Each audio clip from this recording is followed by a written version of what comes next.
When I was in fourth grade, I got the opportunity to start learning a musical instrument. I chose the trumpet. I'm pretty sure, well, it was fourth grade when I was at Salina, Kansas, Schilling Air Force Base. And so I don't remember what my parents had to go through to get a trumpet, but I got this trumpet and I started playing it. My mom said, I really worked hard at it and I practiced a lot, and I'm sure that I put them through some horrendous evenings trying to learn. But all the way through fourth grade, fifth grade, and sixth grade, I continued playing it, there at the elementary school. And I'm sure I did some sixth grade concerts when we were there. I don't remember them. And then I got into junior high, and we had more of a formal kind of band, and that was kind of great because we got to play to several concerts. And then when I got in eighth grade, there was a girl who played the trumpet. She and I were about equal. Seems to be that our band director switched us back and forth between chair one and chair two. But I was fairly good at it. I wasn't Dizzy Gillespie good, but I could play and read music, and I did fairly well with it. And then I got into ninth grade, and of course, it just seemed only natural to continue playing there. But there was a conflict that created angst in me. Now, two things are leading up to this decision. Number one, when I started ninth grade, I went out for football, and of course, I thought the football players were the most important athletes in our school. I don't know why football has become so important when baseball is considered the national pastime. But I wanted to be, in with the football group, and I wanted to be known as a jock. I wanted it all, and that was part of the reason why I went out. Now I was, looking back, of course, I was. At the time, I was big enough, I was strong enough, but I really didn't have the killer instinct, I think, to block and to tackle and to do the things I should have done. Maybe I could have been taught, but it really was an exercise in futility all 4 years for football. However, though, football was really, really, really important to me. And then, of course, in eighth grade, I got into this rock band, garage band. We used to practice in my garage all the time, and so that was really important to me as well. I have to admit, a lot of it was image based. Being seen as an athlete, a football athlete, was pretty important. Being seen as a rock musician was pretty important too. Well, get into ninth grade and into band. And I guess, I don't know whether I've never noticed all of these kids before, or whether the fact that we actually had, I think, 3 different junior highs feeding kids into, or maybe just 2 junior highs feeding kids into there, and I never noticed them before. But, I kind of looked around, and they weren't really the kind of people I wanted to hang around with. And so, at first, I just didn't worry about that. I was there to play, and that's it. Well, in our school, football was really, really important. And every Friday, just before when it was time for the football game, the football players, the varsity football players, would all wear white shirts and ties, and they had to at school all day long. That was the coach's rule. And then we would have a big spirit assembly. I don't think we call it that. I don't remember what we called it. But they would come, and they would get to put their jerseys with their number on it and so forth, and sit up front. And so when that time came, I was ready to go sit with my football buddies, because the freshman football team was going to sit together and so forth. And then the band director informed me that I had to sit with the band people and play, because that's what the band did during these football assemblies, spirit assemblies, or whatever. And I went, oh no, I don't want to sit with them. I don't want to be seen in front of all of these people. And by the way, if If you knew me in high school and were part of the band, my apologies. Looking back, I wish, if I could go back and do it all over again, I would be vastly different. But you know how sometimes we teenagers are. We're very selfish and self-centered, I should say. So I did not want to be associated publicly with them. Having people know that I was in the band and even playing the concerts when everybody showed up for that. That was okay. But during the assembly, I wanted to sit with my buddies. I wanted to be part of their group. I did not want to be identified with the band people. They just were not my idea of cool kids. And so today's lesson, we're going to talk about identifying with, and we'll get to what in just a minute. But what I mean by that is to be a part of, to participate with. So, to sit at the assembly there, I wanted to sit with my buddies so I could participate with them and yell and scream and so forth, not be sitting with these other kids that I thought most of the school did not really appreciate. They were not the kind of people that I thought would get me ahead in high school. I wanted to be with the athletes, any cool kid, my rock band, and so forth. And you know how we are, in high school, we try to pick groups that we can associate with, and that's what I mean by, I didn't want to identify with the band people. I wanted to identify with the football guys. Our text is Hebrews chapter 11, 23 through 29. By faith, Moses, when he was born, was hidden for 3 months by his parents because they saw he was a beautiful child and they were not afraid of the king's edict. By faith, Moses, when he had grown up, refused to be called the son of Pharaoh's daughter, choosing rather to endure ill treatment with the people of God than to enjoy the passing pleasures of sin, considering the reproach of Christ greater riches than the treasures of Egypt, for he was looking to the reward. By faith he left Egypt, not fearing the wrath of the king, for he endured as seeing him who is unseen. By faith he kept the Passover and the sprinkling of blood, so that he who destroyed the firstborn would not touch them. By faith they passed through the Red Sea as they were passing through the dry land, and the Egyptians, when they attempted, were drowned. What I want to focus on is the fact that Moses chose to be identified with the people of God. That's what faith does. Faith chooses to be identified with the people of God. Those who trust God, those who have faith in God. In this particular instance, I don't really know the full extent of faith within the people of God, but they were at least ethnically speaking, they were the chosen by God. They were the ones that God said I would, give Abraham, this rich inheritance. And so they were the ones ready to receive it. And so Moses chose to be part of the Hebrews, which at this particular time looked like the losers. Now, just briefly, let's remember Moses' story. Jacob's family and his 12 sons, they end up in the best part of Egypt. You're going to have to read more about the story if you don't know it. And over time, Israel was enslaved by the Egyptians, but they became fruitful and multiplied. Echoes of Genesis chapter 1.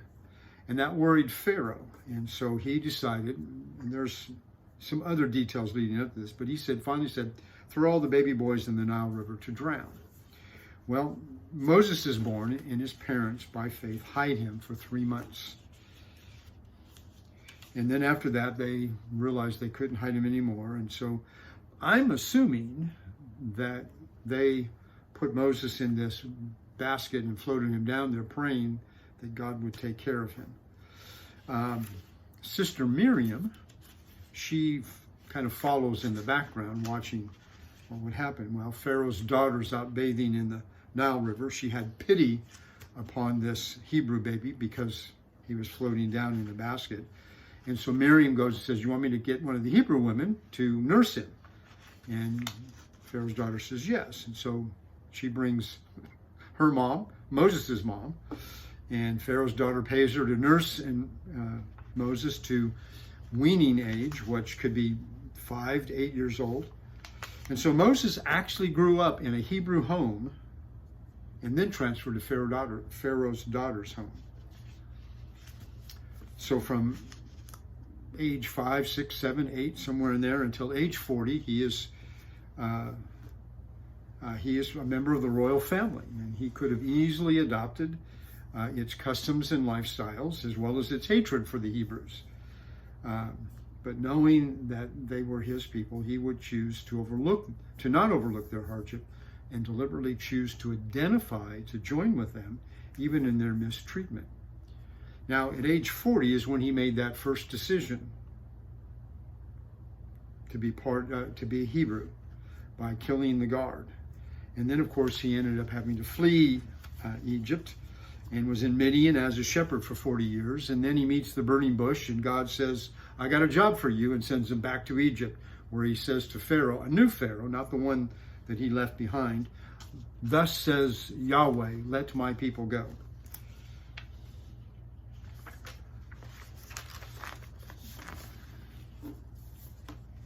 Now, you know, if you've read the text, that Moses seemingly had kind of a difficult time with this. Hey, I'm not a good speaker, but he finally goes. And so when he goes back and he goes to Pharaoh, he is, up till that point, the son of Pharaoh's daughter. That's status. So Moses is choosing up front Hebrew versus Egyptian. He's choosing, his choice is my people or my adopted people.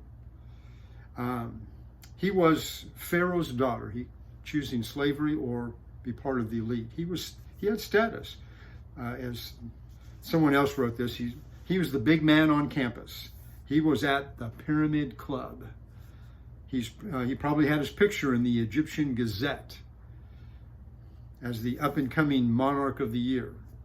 He was known by everyone and had the kind of popularity that everyone wants.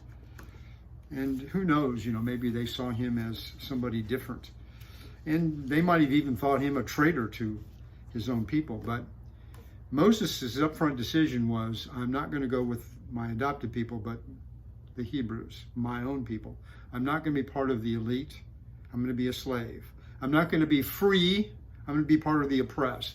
I'm not going to give in to the pleasures of sin, but stay on the path of righteousness. So that was his decision up front, right there. So Moses spent 30 years being trained in the Egyptian culture, and could have made the decision, hey, I wanted a free and easy life, but he didn't.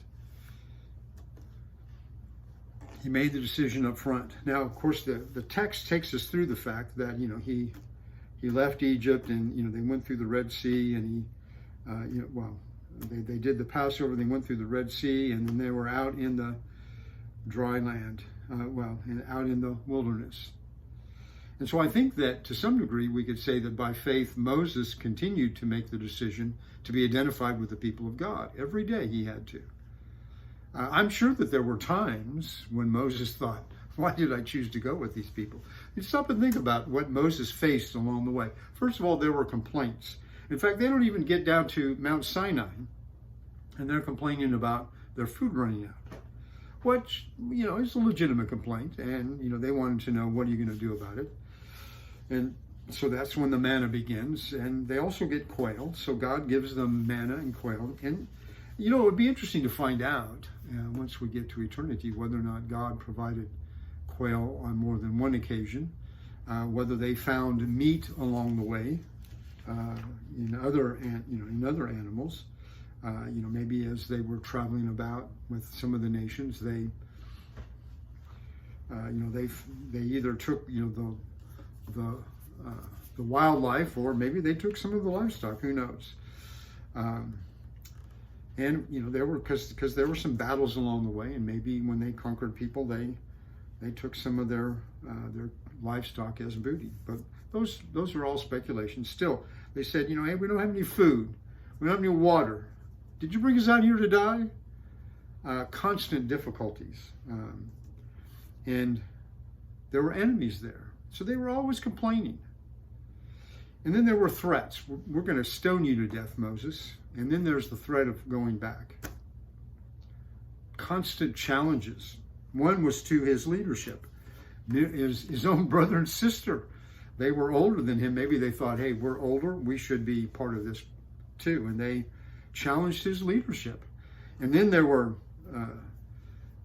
those that challenged Aaron's leadership as priest. They said, hey, you're just being, you're just dipping into nepotism here, Moses.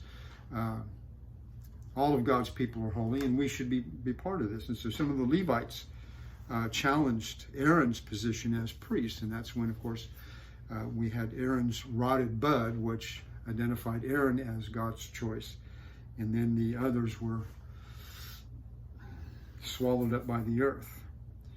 So complaints, threats, challenges, and then there was idolatry, out and out, blatant sinfulness on the part of the Israelites. Moses is up, getting the Ten Commandments. Now, remember, as you're reading through the text of Exodus 20 is when they're at Mount Sinai, and the reading of the Ten Commandments there is before Moses goes up to the mountain to receive the tablets. So God gives them verbally to the Israelites. So they already know. They're not supposed to have any other God but Yahweh, and no other, and have an idol. And yet here they are, Moses is up there, and it's probably towards the end of his 40-day period that he's up there. And they go to Aaron and says, hey, where's this Moses fellow? And so Aaron says, give me your gold. And he throws it in his own brother. And, fashions a golden calf and says, behold, Israel, your Elohim, who brought you out of the land of Egypt, your strong one, your God.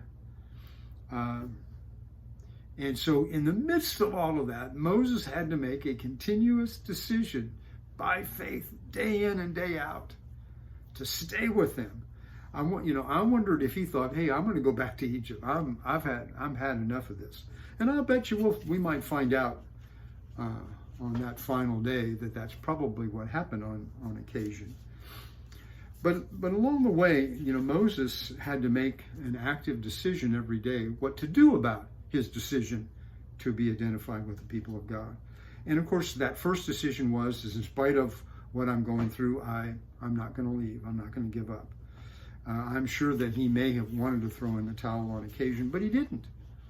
He hung in there because he knew that there was a reward up ahead. He knew that they were going to a place that God had promised, and he knew that the unseen one could deliver. And so Moses is also the epitome of the assurance. Faith is the assurance of hope, of things hoped for, the promised land, and the confidence and the evidence of things unseen. Yahweh, who can deliver that.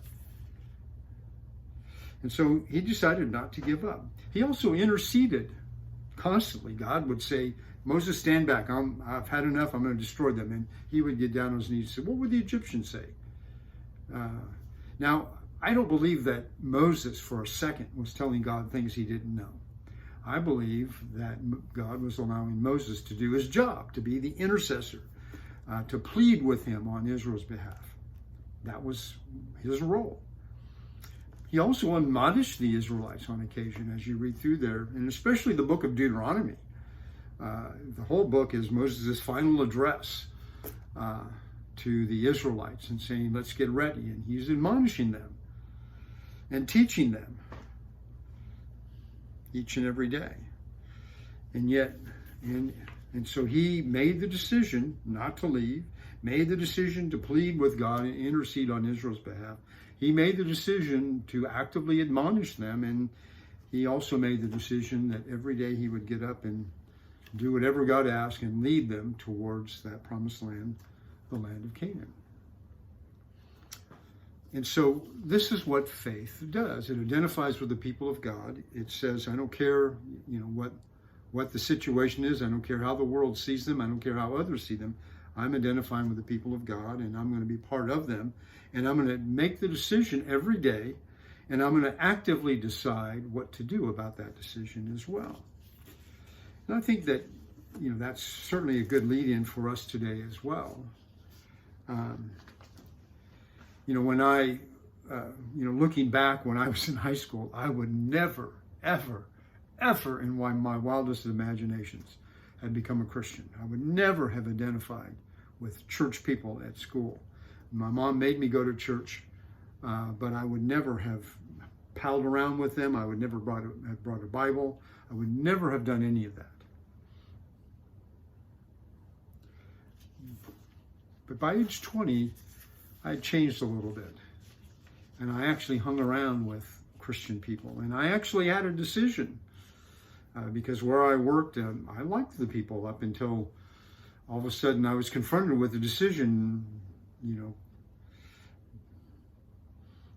do I identify with the spiritual ones or identify with the secular ones, the worldly ones?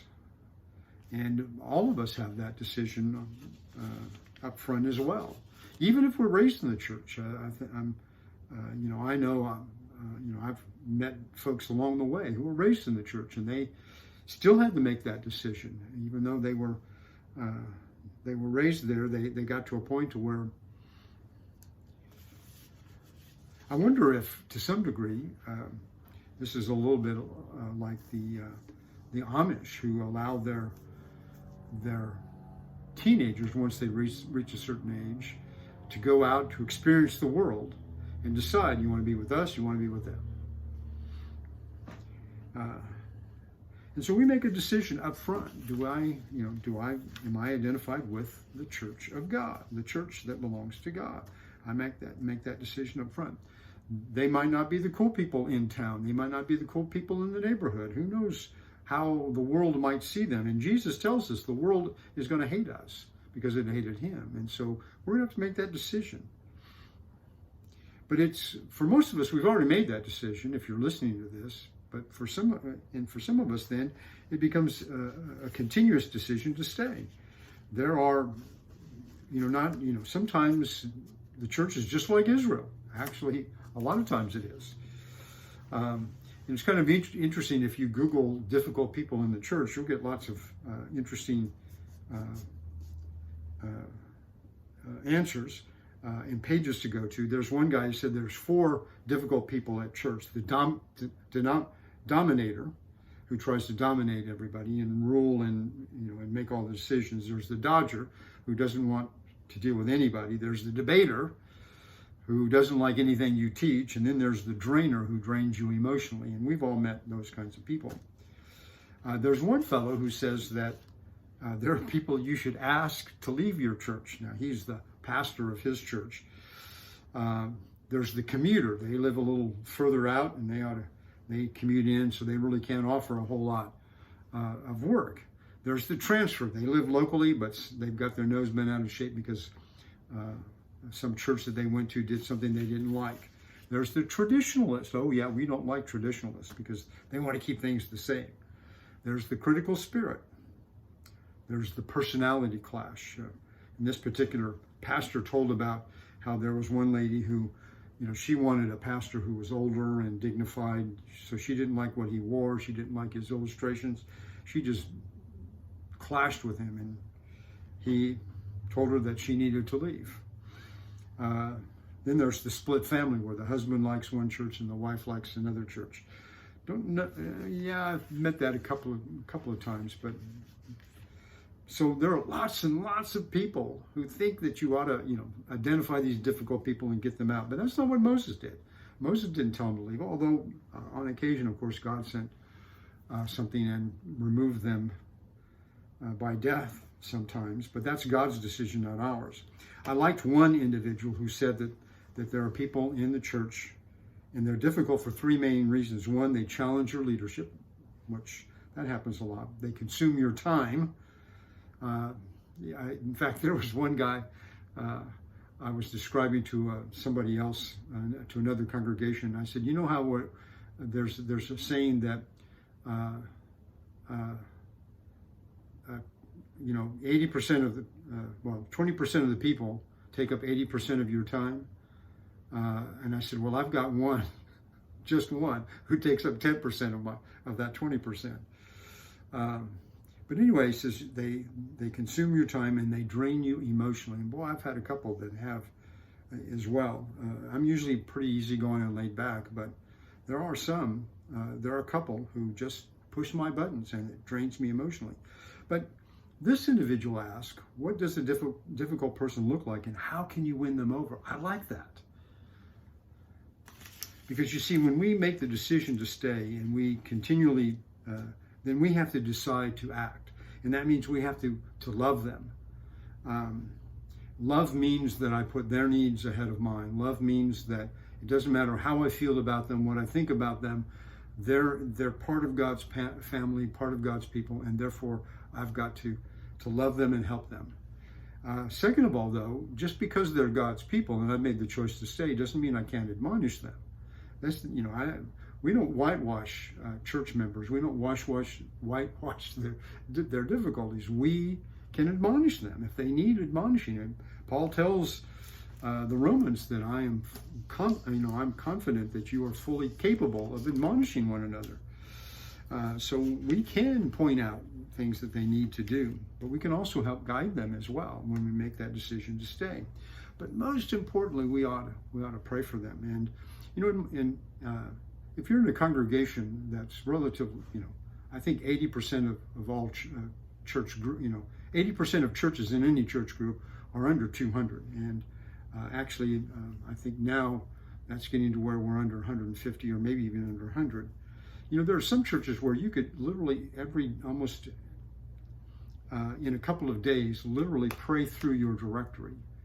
And that might be a good idea is rather than just getting out the prayer list that was requested, why not just open up your directory and start praying for each individual and go through them. If you do that, after a few weeks, in spite of what difficulties you might think that they possess, they tend to look a little bit differently when you pray for them. So if you want to have faith that pleases God, you will identify with the people of God, regardless of what they're like and regardless of what they can offer you or can't offer you, because we are all less than what God created us to be and should be. And we all need help and we all need each other. And so that's why we, by faith, identify with the people of God. God bless.